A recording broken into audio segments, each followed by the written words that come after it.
General Hospital will reveal interesting details on Friday, May 30th, 2025. First, although neither of them were present at the nurses' ball, the reunion between Liz and Laura carried the emotional weight of the entire event. Liz, still in the early stages of recovery, was confined to her hospital room, her complexion pale and her movements slow, evidence of both physical exhaustion and emotional strain. Despite her absence, her thoughts lingered on the ball, a tradition she had long cherished. She felt a quiet ache in her chest knowing she had missed it, especially during a year marked by both personal loss and community upheaval. Laura, aware of what the evening had meant to Liz, arrived prepared to recount every moment with deliberate care, as if stitching a tapestry of memories for someone who had been forced to watch from afar. Laura began with the atmosphere. How the room shimmered under cascading lights, how guests arrived in elegant gowns and tailored tuxedos, their smiles masking private battles and silent tributes to those they'd lost. The opening performance had brought the crowd to their feet, but it was the quieter, more reflective moments that Laura dwelled on.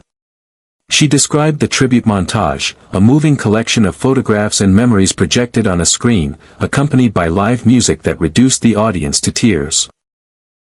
Liz's photo had appeared unexpectedly in that montage, captured in a candid moment of joy from a previous nurses' ball. It was a subtle but powerful acknowledgement of her legacy, and Laura made sure Liz knew it drew a heartfelt round of applause. As Laura continued her vivid recollection, she spoke of the surprise appearances that had stirred whispers and gasps throughout the venue. Familiar faces, some long absent from Port Charles, had returned for the occasion, lending the night a sense of reconciliation and healing. There were quiet reconciliations, tearful embraces, and even unresolved tensions simmering beneath the surface, all of which Laura narrated with gentle honesty. She shared the way people had leaned into one another, how the past and present collided in a room filled with shared memories and lingering grief. It wasn't just a celebration. It was a gathering of souls bound by love, loss, and resilience. Liz listened in stillness, absorbing each word like sunlight on cold skin. Though she hadn't walked those halls that night or stood beneath the spotlight, Laura's storytelling made her feel like she had been there in spirit. She imagined the room, the faces, the music, piecing together a world she could almost touch. The mention of her image in the tribute left her speechless for a moment, her eyes welling up with unspoken emotion. It wasn't just validation. It was a reminder that even in absence, her presence mattered, her contributions remembered and revered. The silence between them grew thick with emotion, but not sadness, rather, a profound sense of connection. In the end, it wasn't the missed performances or the glamour of the event that lingered most, but the bond between two women who had weathered storms together. Laura's visit wasn't just a recap of the nurses' ball. It was an act of grace, of honoring someone who had given so much and expected so little. She handed Liz more than memories, she gave her a sense of belonging, a reaffirmation that healing didn't mean being forgotten. In the quiet of that hospital room, amid machines humming and fluorescent lights buzzing faintly overhead, Liz felt something she hadn't felt in weeks, hope, wrapped in gratitude, spoken not in grand gestures but in the quiet cadence of Laura's voice. Second, Sasha felt as though the floor had crumbled beneath her feet the moment Michael made his request. At first, his words were gentle, full of gratitude. He thanked her for everything she had done, for being there for Wiley and Amelia, for stepping in without hesitation during moments of crisis. For a brief second, Sasha allowed herself to believe that this conversation might finally bridge the growing distance between them. But as his tone shifted, so did the air in the room. When Michael asked her to keep her pregnancy a secret, not out of fear or protection, but as a strategic move to win custody of his children with Willow, Sasha's heart sank. The weight of his request struck her with brutal clarity. This child, the one growing inside her, was not just a secret, he was being framed as an obstacle, a complication in Michael's ongoing legal war. Sasha had hoped that her pregnancy would be a moment of joy, a second chance at building something beautiful with Michael after so much pain and loss.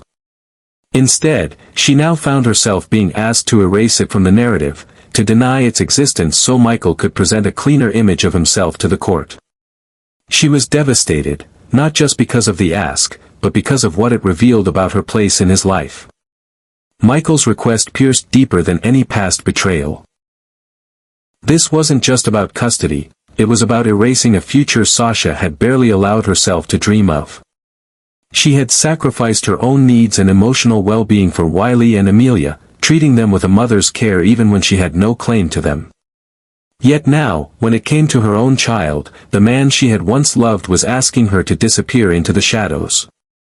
It was a cold, calculated move that stripped away the tenderness she once associated with him. Sasha realized that while she had given her heart completely, Michael had remained guided by strategy and control. A heavy silence lingered between them as Sasha struggled to hold back tears. Her instinct was to protect her unborn child, to shield him not only from the world but from the emotional void Michael had unknowingly revealed. She questioned everything, whether Michael had ever truly seen her, whether their shared moments had meant anything to him.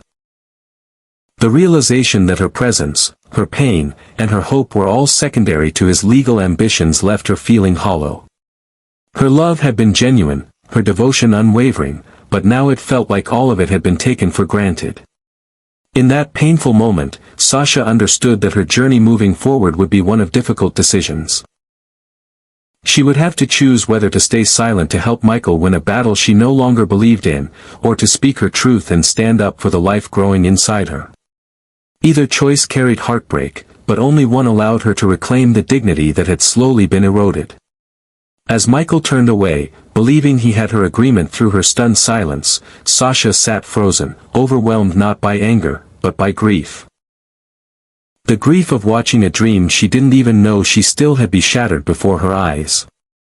Third, Ava has never been one to shy away from manipulation, and when she offered Nina advice on how to block Michael from gaining custody of the children, it came with her signature blend of charm, calculation, and cold detachment. On the surface, her words might have seemed supportive. An offer of help from a longtime confidant who understood betrayal, power, and the agony of motherhood better than most. But beneath that polished exterior was a strategy that reeked of personal vendettas and old grudges, particularly her simmering resentment toward the Corinthos family. The suggestion Ava put forth wasn't a path toward justice or healing, it was a weaponized plan built on deception, designed to dismantle Michael's credibility while exploiting Willow's fragile state. For Nina, who was still reeling from the collapse of her relationship with both Willow and Michael, Ava's advice dangled like a lifeline, dangerous, but tempting. The pain of being cut out of her daughter's life had left her desperate, and Ava knew exactly which buttons to push. She painted a vivid picture of Michael as a man unworthy of parental control, accused of using the children as pawns while hiding behind a facade of righteousness. She proposed gathering information that would tarnish Michael's reputation in court, potentially involving Drew's past misdeeds, all to tip the scales in Nina's favor. But this wasn't just about strategy, it was about destruction. And Nina, caught between guilt and rage, hovered dangerously close to taking the bait. The consequences of following Ava's plan would be catastrophic, particularly for Willow. Already strained by betrayal and illness, Willow would be dragged into a legal and emotional war she had no strength left to fight. If Nina used Drew's legal entanglements or Michael's secretive actions against them, the courtroom would become a battleground soaked in betrayal, and the collateral damage would be irreversible. Willow would find herself isolated not only from the father of her children but from her own sense of self-worth. Ava's plan didn't aim to protect Nina's rights as a grandmother, it aimed to burn bridges beyond repair. What Ava failed to consider, or perhaps ignored completely, was that vengeance disguised as justice has a way of turning on those who wield it. If Nina moved forward with this scheme, she would not only risk losing any future reconciliation with Willow, but she might also lose herself in the process. Michael, despite his flaws, had always placed his children first. In contrast, Nina would be seen as prioritizing power over peace, manipulation over motherhood.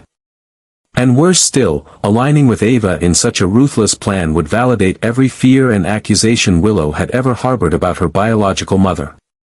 There's a saying in Port Charles that no war leaves the heart unscarred, and if Nina chooses to heed Ava's advice, she may win a temporary battle but at the cost of a lasting relationship with her daughter. What Ava offered was not a lifeline. It was a loaded gun. And once fired, there would be no way to call the bullet back. In trying to protect her right to be a grandmother, Nina may unknowingly drive Willow deeper into despair and further into Drew's arms, binding her daughter to a man not out of love, but survival. And perhaps, when the dust settles, Nina will look back on Ava's advice not as guidance, but as the spark that ignited her final downfall. Fourth, everything could spiral into an uncomfortable confrontation the moment Alexis finds herself face to face with both Christina and Lucky, two people who have known her long enough to sense when something is being left unsaid. What begins as a seemingly casual encounter quickly morphs into a tense atmosphere, as their questions grow more pointed and their expressions harder to read. Christina, though still navigating the delicate dynamics of her relationship with her mother, is perceptive enough to notice the financial irregularities surrounding Ava's recent windfall. Lucky, ever the investigator at heart, has already picked up on inconsistencies in Alexis's recent behavior, and he has no trouble voicing the suspicions Christina is too cautious to say aloud. Their shared unease centers on one question: where did Alexis get the money? It's not a minor sum, and given the current tensions surrounding Ava's involvement with the Corinthos family and the bitter battles playing out across Port Charles, nothing about the timing feels coincidental. Alexis, though composed on the surface, feels a growing sense of panic beneath her carefully measured words. She deflects, she pivots, but she does not answer directly, because the truth is far too dangerous to admit. She had taken a significant sum from the Cassadine estate, using her insider knowledge and long-buried access points to siphon money intended for heirs far removed from her current life. It was a desperate act, one she had rationalized as necessary at the time, framed as a temporary solution to a pressing crisis. But in the eyes of her daughter and the man who once knew her best, that justification would crumble under the weight of betrayal and secrecy. Christina, already fragile from years of emotional distance and mistrust, would see the act not just as financial misconduct, but as another instance of Alexis choosing self-preservation over honesty. Lucky, who had seen too many secrets destroy the people he cared about, would be far less forgiving, especially if he suspected Ava's involvement meant the money was being funneled into a darker agenda. The secrecy won't last forever. Whispers are already starting, and Ava, intentionally or not, is drawing attention with how freely she's been using the funds. Questions are being asked. Documents are being reviewed. And Alexis knows that the more she tries to hide, the louder the truth will echo when it breaks free. She is caught in a web of her own making, and every lie she tells only tightens the strands. Her silence, once a tool for protection, has become a countdown to exposure. In the end, it won't just be about the stolen money, it will be about what that theft represents. A collapse in trust. A return to the very shadows Alexis spent years trying to escape. And when the secret finally emerges, it may not only cost her Ava's loyalty or Lucky's respect, but the fragile hope of reconciliation with her daughter. Christina, already walking a fine line between forgiveness and detachment, may see this final betrayal as a line too far to cross back from. And Alexis, left to confront the fallout, will have no one to blame but herself. Finally, Curtis had always been a man who believed in loyalty, in giving the people he loved the benefit of the doubt, even when their actions raised questions he didn't want to ask. But that foundation, once so firm beneath his feet, had begun to erode the moment he started truly seeing Portia for who she was behind the carefully curated image of a devoted wife and accomplished doctor. The more he opened his eyes, the more uneasy truths surfaced, truths that painted a version of Portia he could no longer ignore. What once felt like love and partnership now felt like manipulation and deceit. Portia had crossed a line, not just in their marriage but in her professional and moral integrity. Her involvement in supplying ketamine to Nina, a drug that could have catastrophic consequences if misused, was more than just an error in judgment. It was a calculated act that betrayed every principle she claimed to uphold. Curtis, a man who had fought too hard to stand on solid ground again after years of chaos, now found himself in the center of a storm his wife had unleashed. That she had done so with such ease, hiding it beneath a veneer of concern and professionalism, shook him to his core. The situation grew darker when Curtis discovered that Drew had already confronted Portia and essentially forced her into silence, using her guilt and fear as leverage. While Drew's tactics were harsh, they paled in comparison to the betrayal Curtis felt knowing his wife had put herself in a position to be blackmailed in the first place. It wasn't just about the ketamine, or about Nina, it was about the lies. The consistent dishonesty, the secrets layered upon secrets, and the moral compromises she made without hesitation. Curtis realized that trust had long since left their marriage, and what remained was a fragile illusion sustained by silence and denial. Curtis had once believed that Portia's past mistakes could be forgiven, that her motives, however flawed, came from a place of love or desperation. But this time was different. This wasn't about protecting a daughter or shielding a family. This was about ambition, control, and an alarming disregard for the consequences of her actions.